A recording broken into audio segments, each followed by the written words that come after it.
Hello friends, मैं Aryan Shukla business advisor YouTube channel business advisor 009 पर आपका स्वागत करता हूं।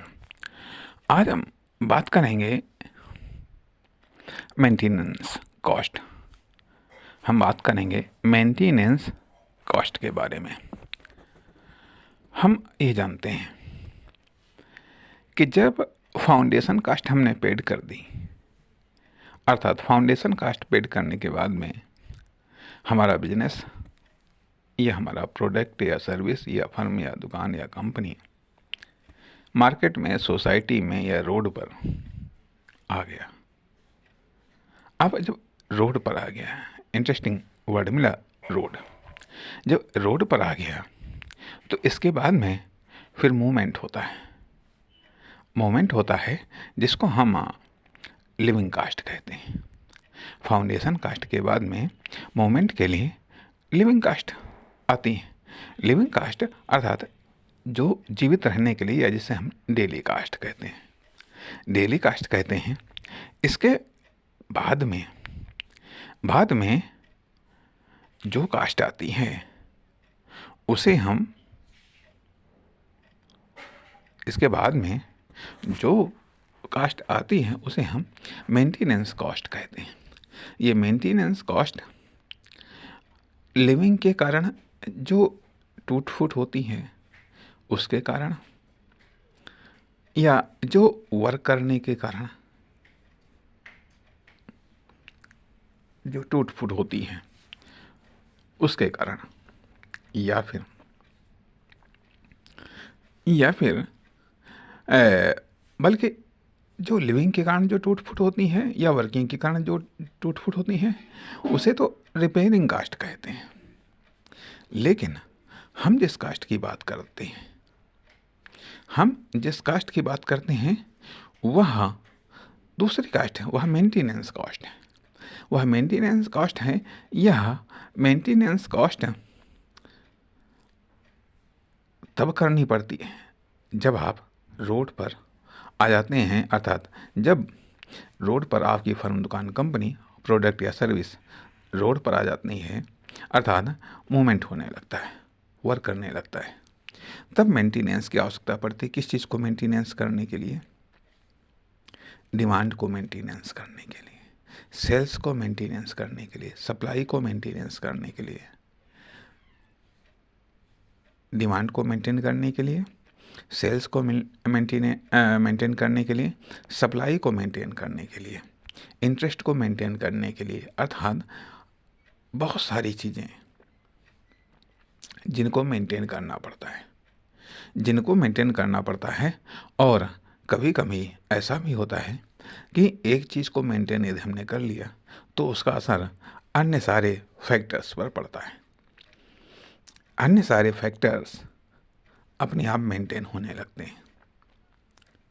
जैसे कि यदि हमने खुद को मेंटेन कर लिया तो हमसे संबंधित जो भी फैक्टर हैं वो अपने आप मेंटेन होने लगते हैं। यदि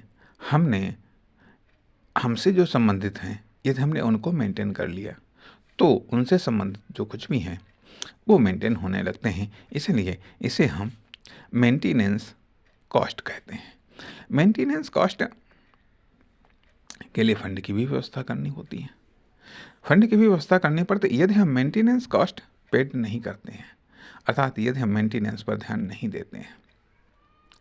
हम रिपेयरिंग की बात नहीं कर रहे हैं, हम मेंटेनेंस पर ध्यान देने की बात कर रहे हैं, हम मेंटेनेंस की बात कर रहे हैं।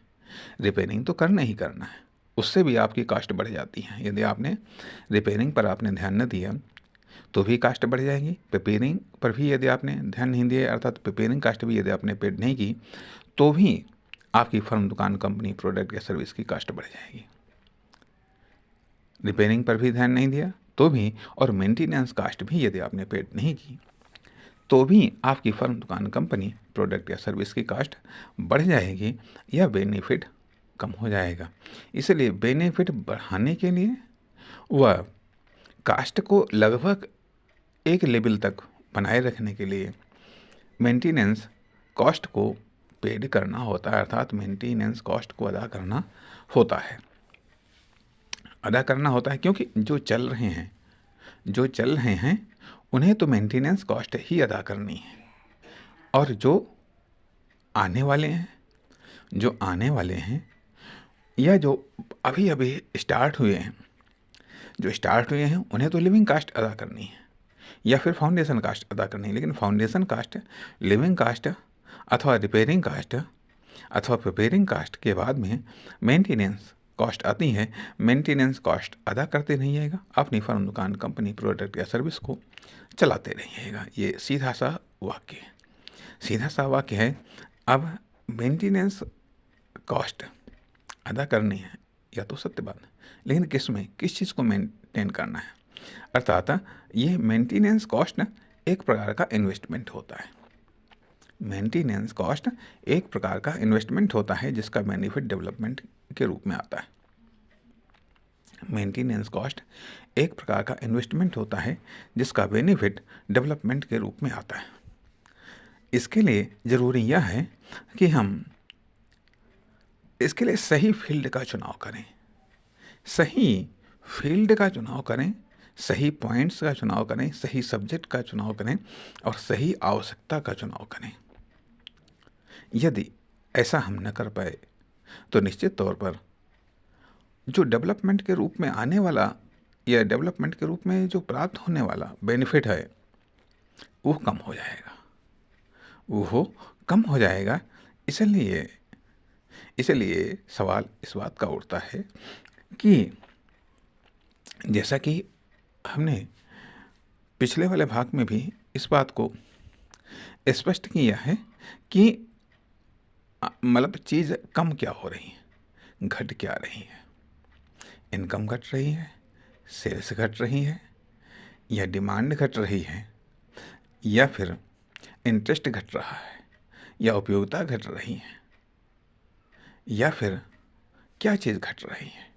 जो चीज़ घट रही है उसको हमें मेंटेन करना है, और जो चीज़ बढ़ानी है उसके लिए हमें तैयारी करनी है। उसके लिए हमें प्रिपेयरिंग कास्ट पेड करनी है, और जो चीज़ घट रही है उसे मेंटेन करने के लिए उसे मेंटेनेंस कॉस्ट अदा करनी है। जिसके कारण घट रही है उस पर हमें रिपेयरिंग कास्ट अदा करनी है।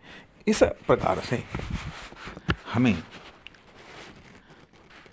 खुद को देखना है, खुद की फर्म, दुकान, कंपनी को देखना है, प्रोडक्ट या सर्विस को देखना है। इन सारे फैक्टर्स को देख करके कहाँ पर क्या हो रहा है उसको समझना, और उसके अनुसार फंड की व्यवस्था करके कास्ट को पेड करना है। इस कारण से ये foundation cost, living cost, preparing cost, repairing cost और अब ये मेंटेनेंस कॉस्ट। इस प्रकार से मैं फिर दोहराना चाहूँगा, foundation cost number 1, number 2 living cost, number 2, number 3 preparing cost, number 4 repairing cost और नंबर 5 मेंटेनेंस कॉस्ट। ये 5 कास्ट आपकी जानकारी में दी गई। इसलिए मेंटेनेंस कॉस्ट के लिए तैयार रहना चाहिए और फंड भी होना चाहिए। आप कह सकते हैं कि इसमें आप खास बात क्या कह रहे हैं। यह तो एक सामान्य सी बात है। मेंटेन तो करना ही है, लेकिन यह मेंटेनेंस कॉस्ट 3 प्रकार की होती है। एडवांस, तुरंत और पास्ट कॉस्ट। अर्थात हमको मालूम है कि कौन सा चीज़ या कौन सा फैक्टर डैमेज होने वाला है या डैमेज करने वाला है, तो उसके लिए हमने एडवांस में व्यवस्था कर ली। ये एडवांस मेंटेनेंस कॉस्ट। दूसरी चीज़, जब हमारा लॉस होने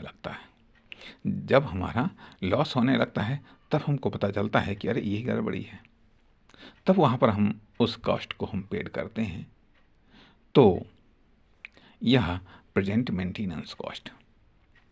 और तीसरा होता है जब हमारा नुकसान हो चुका होता है, तब आगे ना नुकसान हो, इसके लिए जब हम इस कास्ट को पेड करते हैं तो वह पास्ट मेंटेनेंस कॉस्ट होती है। लेकिन सबकी बेनिफिट अलग अलग हैं। यदि एडवांस मेंटेनेंस कॉस्ट हमने पेड कर दी है तो उसका बेनिफिट हमको मिलता है, उसका एक तो लॉस नहीं होता है, दूसरा हमको बेनिफिट मिलता है। यदि हमने प्रेजेंट मेंटेनेंस कॉस्ट पेड की है तो उससे हमको तुरंत जो होने वाला नुकसान है, अर्थात थोड़ा नुकसान हुआ है, आगे वाले नुकसान से हम बच जाएंगे। लेकिन यदि हमने पास्ट मेंटेनेंस कॉस्ट को पेड किया है तो परिणाम जो नुकसान हो गया वो हो गया, उसको हम नहीं बचा सकते हैं। लेकिन हाँ, आने वाले समय में जो नुकसान है उससे हम जरूर बच सकते हैं। कहना चाहिएगा, एक में नुकसान हो चुका होता है, एक में थोड़ा होता है, और एक में नुकसान न तो होता है बल्कि बेनिफिट भी होता है। बेनिफिट होता है। अब इसलिए यहाँ पर इस बात को भी दर्शाता है कि आप किस प्रकार के व्यवसायी हैं, आप किस प्रकार के उद्यमी हैं, आपकी फर्म दुकान किस प्रकार की है, या आपका प्रोडक्ट या आपकी सर्विस किस प्रकार की है। एडवांस सर्विस हैं या प्रेजेंट सर्विस हैं या फिर पास्ट सर्विस हैं। एडवांस प्रोडक्ट हैं या प्रेजेंट प्रोडक्ट हैं या फिर पास्ट प्रोडक्ट हैं। एडवांस बिजनेस हैं, प्रेजेंट बिजनेस हैं या फिर पास्ट बिजनेस हैं। कहने का अर्थ यह कि वो बिजनेस आप कर रहे हैं या वो प्रोडक्ट या सर्विसेज हैं जिनसे लोग पैसा कमा चुके हैं। तो ये पास्ट प्रोडक्ट सर्विस या बिजनेस हैं या पास्ट फर्म दुकान कंपनी है।